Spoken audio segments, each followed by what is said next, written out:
अडावाल साहब, बहुत बहुत स्वागत आपका हमारे कार्यक्रम में। बड़ा काम आपने ज्योतिष पे किया है। आपके 8-9 ग्रंथ हैं। एक ग्रंथ मेरे सामने भी यहाँ रखा हुआ भी है, नो अबाउट एस्ट्रोलॉजी।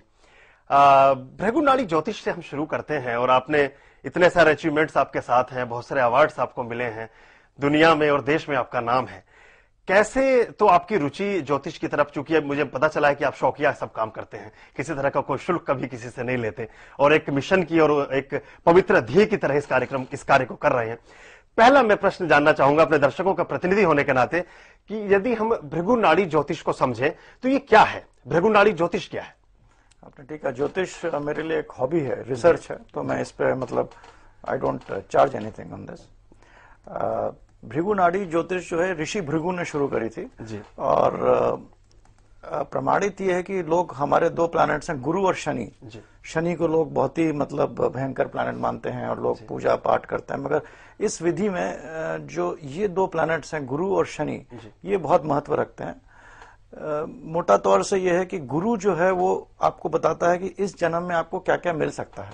मतलब आपके उसमें 12 साल का एक रोटेशन होता है जो कि अलग सिस्टम है, तो ये बताता है कि 12 साल के अंदर आपके लाइफ में नौकरी मिलेगी या शादी होगी या प्रमोशन मिलेगा। तो गुरु बताता है कि आपके संचित कर्म क्या है जो कि, और शनि जो है वो एक प्लैनेट है जो काम करता है, जो उसकी शक्ति है, जो कि आपको मतलब वो जो चीज जो गुरु ने दी है उनको देने की शक्ति रखता है। तो ये शनि और गुरु दोनों के संबंध से इसमें प्रेडिक्शंस करते हैं। जी डॉक्टर साहब, हम भृगु नाड़ी ज्योतिष पर चर्चा को बनाए रखेंगे।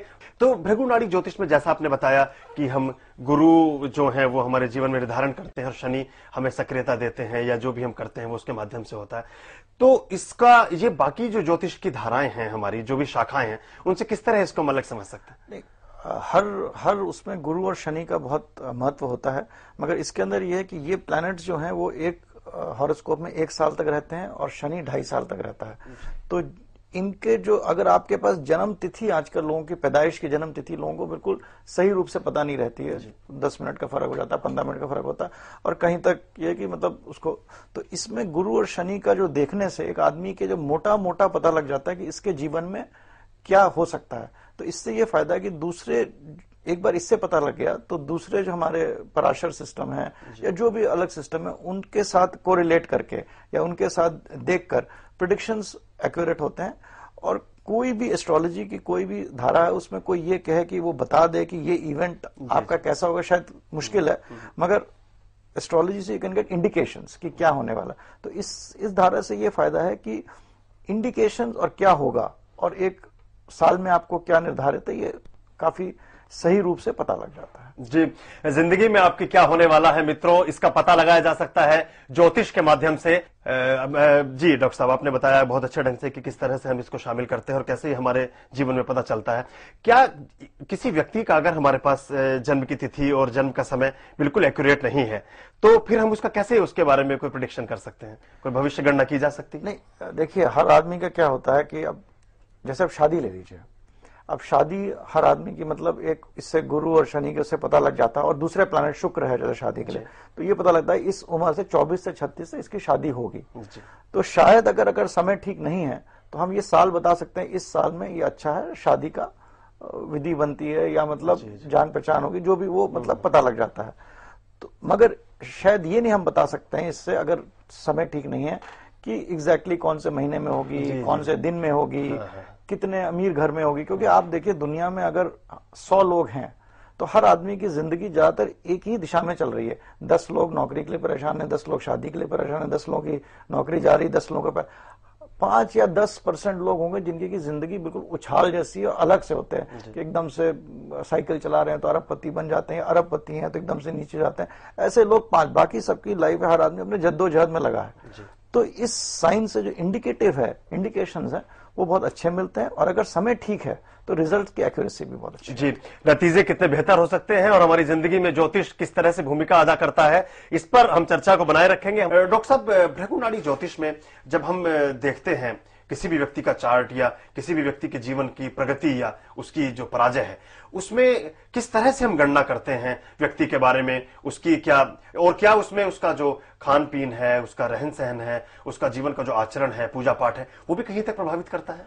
बिल्कुल, क्योंकि एक तो ऐसा होता है कि हर आदमी एक जैसे तो रहता नहीं। आदमी आज भगवान को मानता है, कल को मानना बंद कर देता है। आज वो अच्छा आदमी, कल वो व्यभिचारी बन जाता है। तो भृगु नाड़ी में ये है कि जितने भी प्लैनेट्स हैं ये हमारे साथ मूव करते हैं। तो एक हॉरोस्कोप होती है इससे आप पैदा हुए हैं, दूसरी हॉरोस्कोप इस साल की होती है, तीसरी हॉरोस्कोप होती है जो इस समय की है। तो इन तीनों में जो एक रिलेशनशिप बनता है प्लैनेट्स के, उनको आप देखकर आप प्रेडिक्शन करना चाहिए। तो भृगु नाड़ी इस पे महत्व बहुत देता है। और जिन लोगों के मतलब कुछ प्लैनेट्स कमजोर होते हैं तो वो ये ऐसा नहीं होता कि वो आदमी वैसा ही रहे, उसका जैसे जैसे move, it's a science where the planets rotate.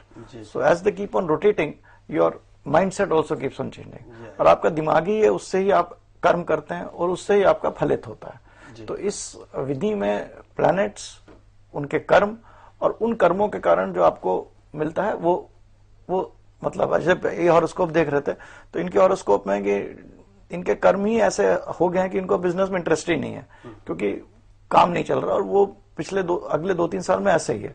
तो हर हॉरोस्कोप एक जो आदमी की जैसे लाइफ में कर्म बदलते रहते हैं, इस तरह प्लैनेट्स जिस तरह पैदा हुए हैं, जैसे आप पैदा हुए थे। डॉक्टर साहब, हम चर्चा कर रहे थे भृगु नाड़ी ज्योतिष पर और अपने बड़े अच्छे ढंग से बताया कि किस तरह जो ग्रहों का जो संबंध है और परस्पर जो ग्रहों की दृष्टि है और ग्रह कहां बैठे हैं कुंडली में, यह हमारे जीवन को निर्धारित करता है। तो क्या हमारा जो एक माता पिता की अगर 4 संतानें हैं, उन 4 संतानों में उनका रंग रूप, कद काठी, आचार विचार, व्यवहार, बातचीत, योग्यता, विद्वता, वो सब अलग अलग हो जाती है। तो क्या वो उसका कारण ये ज्योतिष की वजह से ही होता है, जो कि उनके प्लेनेट और उनके ग्रह, उनके date of birth, time of birth सब अलग अलग होता है? नहीं, हॉरोस्कोप में जो मैं देखता हूं जब भी, उसमें अगर हमारा जो हॉरोस्कोप होता है वो माता पिता के डीएनए से बना होता है, जो माता पिता के हेरिडिटरी होते हैं उन्हीं से बना होता है। तो भृगु नाड़ी में ये चीज का बहुत महत्व दिया है कि सूर्य पिता का होता कारक और माता का चंद्रमा कारक होता है। और अगर माता पिता का डेट ऑफ बर्थ पता है, प्लेस, टाइम, और बच्चे का पता है, तो उससे माता पिता और बच्चे के बीच में जो एक संबंध है वो बहुत जरूरी है। और उसके जो अपने इंग्लिश में डीएनए बोलते हैं, तो वो जो डीएनए होता है वो भी उसका जो फ्यूचर निर्धारित करता है, क्योंकि हर आदमी अपने कर्म से पैदा होता है और वो कर्म से ही वो कोख, उसके जो कर्म होते हैं उसके हिसाब से वो कोख चुनता है। तो वो उन दोनों में भी बहुत रिलेशनशिप है, क्योंकि हर पत्री में तो ये होता है कि हर आदमी के हॉरोस्कोप में शादी है, हर आदमी का हॉरोस्कोप में बिजनेस है, मगर वो किस लेवल तक का है और क्या करेगा वो उसके माता पिता के हॉरोस्कोप से बहुत है। और जिसका कि भृगु नाड़ी ने बहुत मतलब महत्व दिया हो। जी, बहुत बढ़िया बात आपने मतलब ये साइंस बहुत गूढ़ है, but I am trying to tell you in very brief कि DNA of parents are very important. जी जी, माता पिता का जो गुणसूत्र है, जो उनके डीएनए आरएनए है, वो हमारी जिंदगी में हमारे हॉरोस्कोप को भी डिसाइड करते हैं और हमारे पूरे भविष्य को डिसाइड करते हैं। जी डॉक्टर साहब, हम बात कर रहे थे कि किस तरह से ज्योतिष हमारे जीवन को निर्धारित करता है। जैसे हमारे पास इतने सारे प्रश्न आए, तो उसमें कोई व्यक्ति नौकरी कर रहा है, किसी के व्यक्तिगत जीवन में परेशानी है, किसी का स्वास्थ्य ठीक नहीं रहता, तो ये क्या ग्रहों की कॉम्बिनेशन से ही ये सारा कुछ बनता है कि कोई ग्रह हमारे स्वास्थ्य को खराब कर देता है, कोई ठीक कर देता है? अब देखिए, हर जो प्रश्न आता है वो कहता है अब मेरा इस आज की तारीख में मेरा बिजनेस ठीक नहीं चल रहा है, अब अगले साल कैसा होगा। तो मैं यही देख रहा हूँ कि इस साल इसका ठीक नहीं है या कैसा चल रहा है, अगले साल कैसा होगा। कोई पूछ रहा है कि मेरी शादी नहीं है, तो इसके अंदर क्या हर एक ग्रह हर चीज के लिए होता है। शनि होता है, शनि बहुत ही अच्छा ग्रह है, बहुत ही इंपॉर्टेंट ग्रह है, और ये ऐसा ग्रह है जो कि कभी नेगेटिव करता नहीं है। शनि का कोई जैसे डर है नेगेटिव, अब लोग कहते हैं कि शनिवार को जाकर आप तेल चढ़ाइए या मतलब लोहे का। तो पहले जमाने में क्या होता था कि लोहा बहुत इंपॉर्टेंट होता था, जितनी मशीनें होती लोहा होती थी, तो इसीलिए लोग कहते हैं कि आप वो पैसा चढ़ा दो, तेल, वो सब।